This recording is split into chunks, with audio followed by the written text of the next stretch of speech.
Un cuento de Griselda Gambaro, se llama Jirafas. Si algo me molestaba era sentirme objeto de una observación constante, no porque pensara que querían meterse en mi vida o creyera que me espiaban con intenciones aviesas. Resultaba, no sé cómo decirlo, incómodo para mí que cada vez que saliera al patio las encontrara con la cabeza por encima del tapial. Era una familia rara. Yo saludaba, buen día, y jamás devolvían el saludo. Me costaba, además, enfrentar esas miradas tristes, de una melancolía infinita, que me lanzaban a través de las gruesas pestañas. Intuía que habían sufrido infortunios, pero todo el mundo padece los propios y no era el caso de compartirlos. Tampoco lo deseaban en apariencia. De ser así me hubieran devuelto el saludo, iniciado una conversación. Estaban mudas. Yo me acercaba a la tapia, generalmente de noche, para tratar de retener unas palabras sueltas, el barullo de una discusión, algún jolgorio, el ruido del televisor encendido, nada. No ponían ni siquiera la radio. En muchos aspectos eran vecinas ideales. No reñían, jamás me despertó un escándalo, jamás tuve que golpearles la pared requiriéndoles decoro. Sin embargo, hubiera preferido otras vecinas. Temprano en la mañana, cuando yo quería disfrutar del fresco, en la soledad del patio que corría a lo largo de la casa, ya estaban ellas sometiéndome a su observación constante. Oteaban hacia el patio como lo habían hecho en la inmensidad de la sabana o de la estepa, con la misma atención. Me incordiaban y después también me producían desasosiego. Esos ojos de extrema dulzura me contagiaban su melancolía. No sabía por qué me miraban así, un desconocido, un extraño.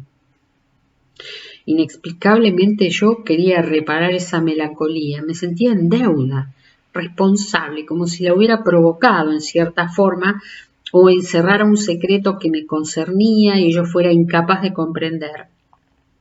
Pero se limitaban a quedarse mudas. Ni siquiera las oía hablar entre ellas, cuando resultaba evidente que, como cualquier mortal, les sobraban temas de conversación, empezando por lo más cercano e inmediato, la salud, la comida, la crianza. Y si despreciaban estos temas pormenudos, había otros disponibles en la inmensidad del universo. Este mutismo, que se volvía más patente cuando se asomaban con las cabezas aladas por encima del tapial, contribuía a mi mal humor, pero sobre todo a mi tristeza. En invierno desaparecieron por unos días. Hacía frío, había helado en la madrugada. Cayó después una lluvia entre relámpagos tan copiosa que esfumó la luz en un instante. Empapándome hasta los huesos, tomé una escalera y la apoyé en el muro de ladrillos. Necesité un momento para acostumbrarme a la falta de luz. El terreno que lindaba con el mío estaba desierto. Lo contemplé a través de una cortina de agua. Ni un pajarito ni una jirafa. Al mediodía la lluvia había cesado. Insistí para una corroboración total. Quizás habían emigrado o se habían ido de viaje. Mi ánimo se aligeró. Montado en la escalera, atisbé a la altura de mis ojos. Bajo el cielo plomizo, las jirafas adultas, con delicadeza increíble, rumiaban las hojas altas de una acacia espinosa y las crías, abriendo mucho las patas, aprovechaban unas plantas rastreras. Con una lengua que medía metros, las jirafas adultas torcían las ramas, acercándolas a la boca. Entonces una de ellas me vio. Levantó todavía más el cuello, golpeó nerviosamente el anca con el penacho de la cola y enseguida, estremeciéndose, las crías enderezaron las patas, se alzaron y como si hubieran recibido un aviso, corrieron en tropel hacia la casa.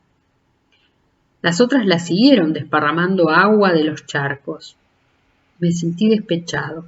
Ellas podían mirarme a su antojo y yo no. ¿Qué significaba yo? ¿Un estorbo? ¿Una amenaza? ¿Un intruso indeseable? Me fui al campo, no demasiado lejos, apenas a unos kilómetros de distancia. Recogí montones de hojas de los árboles, arranqué tallos y plantas rastreras, llené una bolsa y la traje en el auto. Cuando regresé, la tarde se había tornado diáfana, el sol borraba los rastros del frío. Las cabezas aparecieron sobre el tapial. Corrí a buscar la bolsa. Exhibí con un gesto de ofrecimiento las hojas y los tallos. Creí que se mostrarían reconocidas. No obtuve un estremecimiento de las narices, tampoco una mirada codiciosa, menos una palabra. Desaparecieron sin ruido. No me permití sentirme afectado por una actitud que a primera vista hubiera podido entenderse como una manifestación de desprecio. Monté en la escalera cargando la bolsa.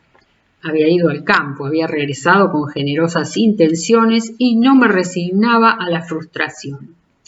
Esparcí hojas, tallos y plantas rastreras a lo largo del tapial, en la parte alta. Al día siguiente se las habían comido. Ningún vestigio de verde, salvo un poco de musgo. Lo festejé. Si habían aceptado la comida, no rechazarían mi presencia. La lógica me decía que este cambio de actitud iniciaría una nueva relación entre nosotras, una relación de estima mutua, de pequeños favores. Guardé la esperanza de que no me desairaran cuando yo asomara la cabeza y del mismo modo, cuando ellas lo hicieran, accedieran a conversar, como con un buen vecino. Entraríamos en confianza, una palabra llevaría a la otra y entonces yo podría formular aquella pregunta acuciante sobre la melancolía y la dulzura. En un momento de la mañana aparecieron todas oteando como siempre por encima del tapial. Yo había tomado una decisión. Las interpelaría directamente y deberían ser muy groseras para no contestarme. Me dirigí a la jirafa alta, quien en apariencia tenía la voz cantante, era la que transmitía mensajes en código con el penacho de la cola. Su cuello se destacaba claramente por encima de la pared, mostrando su entramado de blancas líneas sobre la piel oscura. Inquirí sobre su estado de salud. Si me oyó, no lo supe. No le saqué una palabra. Su boca parecía sonreír, pero ya había observado que era su expresión habitual y no significaba nada. Esta situación me ensombrecía. Ellas me contagiaban su tristeza y yo quería saber por lo menos qué infortunios las habían provocado y cómo podían seguir mirando no obstante con semejante dulzura. Nunca había conocido seres a quienes el dolor no agraviara. Después de tantas hojas y tallos, de tantos intentos de charla, era justo que conociera el secreto de esa dulzura, si se debía a la conjunción de la pena y el consuelo, del dolor y la mansa aceptación del dolor. En el fondo, ya que esa tristeza me había caído de regalo, quería apropiarme de esa sabiduría que me faltaba. ¿Por qué en mí la melancolía era amarga y en ellas dulce como la miel? Fui al campo y de nuevo hice acopio de hojas, de tallos, de plantas rastreras. En las primeras horas de la noche las esparcí sobre el tapial y al día siguiente habían dado cuenta hasta de la menor hojita. Esto se transformó en una costumbre. Les procuraba alimento y ellas se lo comían. El mío no era un trabajo menor. Esperé pacientemente para que les pudieran hacer la gratitud. Hasta que una mañana cuando se asomaron pregunté, ¿las hojas estaban buenas? Debían de estar más que buenas. Había observado que comían hojas con espinas, tallos duros, cuando yo les aportaba tiernos vegetales, primicias tempraneras impregnadas de savia. Como cualquiera que emplea su tiempo en la atención de un semejante, esperaba una respuesta mínima. Las otras siguieron oteando, sin concederme ninguna, pero la más alta inclinó la cabeza con los cuernitos dorados de pelambre y lo tomé como una afirmación. Ese día no obtuve más. Los sábados y domingos iba al campo, traía bolsas y bolsas de comida. Montado en la escalera, la disponía en cantidades generosas sobre la superficie del tapial. Cuando yo saludaba buen día y agregaba les alcanzó, comieron bien, la más alta inclinaba la cabeza. Dirigiéndose a mí, indudablemente, me miraba con esos ojos grandes y separados, pesarosos. Un día pensé que era el momento justo para la pregunta crucial. Nada se interponía en el camino. Les había dado pruebas de afección, había tenido paciencia durante largos meses. Al cabo, había conseguido un fruto no desdeñable. Esas inclinaciones de cabeza de la jirafa alta, esas miradas de reconocimiento. Pero ahora, con seguridad, intuyendo mi inquietud, ella ya estaría esperando que fuera al meollo del asunto para explayarse como una cotorra. Entonces me atreví. ¿Por qué tanta melancolía?, pregunté. Y esa dulzura. De pronto hubiera querido volver atrás. Ante una interpelación demasiado tajante temí que huyera, que golpeara el anca con la cola empenachada y todas desaparecieran de golpe. Sin embargo, ella no varió de posición y debo decir que tampoco las demás, que siguieron con sus rígidos y graciosos movimientos de cuello, cada una hacia diferentes lugares. Mi pregunta había quedado sin respuesta. Con prudencia, bajando el tono, insistí en dirección a la jirafa alta. Sus orejas horizontales se movieron ligeramente. Oí una especie de bufido y después la voz amable, un poco ronca. Me asaltó un pasmo tal al oírla que tras estos esfuerzos por establecer un diálogo estuve a punto de quedarme mudo. Aunque me aclaró aquel misterio sobre la melancolía y la dulzura, tampoco el diálogo se desarrolló como había imaginado.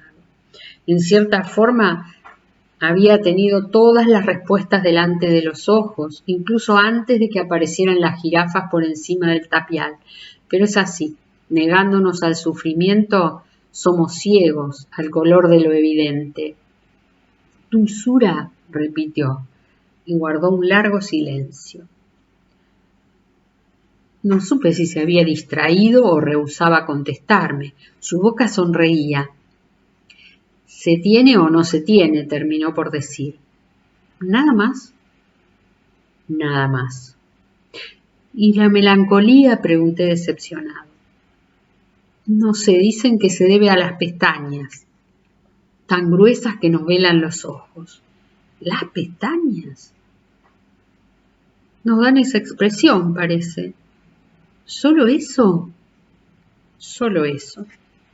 Fatigada se le escapó un sonido ronco. Además, dijo, y la frase quedó inconclusa. Dirigió una mirada de preocupación a las crías. Las espantó con un golpe de cola en el anca como si quisiera proteger su inocencia, librarlas de un conocimiento fatal. Además, la alenté, el corazón apretado. No me contestó hasta que las crías desaparecieron en la casa. Suspiró y volvió los ojos hacia mí. Además, el mundo es triste, y con esa boca cuya sonrisa no significaba nada, dulce y melancólicamente agregó, ¿no lo sabías?